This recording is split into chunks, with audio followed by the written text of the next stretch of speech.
Oh, hello. Good Shabbos to everybody. I hope you and your family are staying safe on this Friday on our final video of the week. Look, in today's video, I want to talk about Donald Trump's approval rating.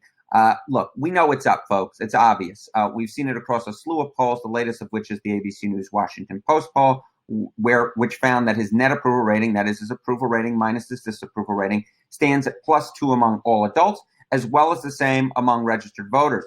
In fact, he gained more ground relative to February among all adults than he did among registered voters, which indicates that he's actually gaining a disproportionate share amongst non-voters. And this, in fact, is something that we've seen across the aggregate of polls as well. We see it in the 538 aggregate, whereby now Donald Trump's net approval rating among voters is actually lower than it is among all adults.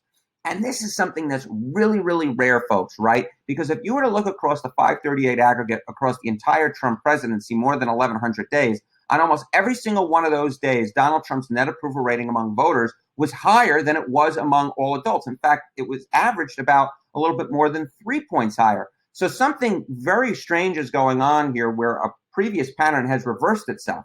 Now, why is it that Donald Trump's net approval rating is higher among adults now than it is among voters? Well, he seems to be gaining support among groups who tend to make up a larger share of the non-voter pool than they do among the voter pool.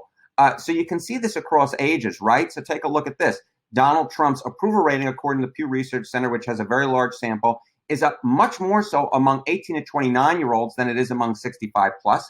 We see this in education groups as well, right? Where we see that Donald Trump's approval rating is more up among those with a high school degree or less than compared to those who have a postgraduate degree. And we see this across races as well, where non-whites, Donald Trump has gained a considerable more bit of ground than he has among white voters.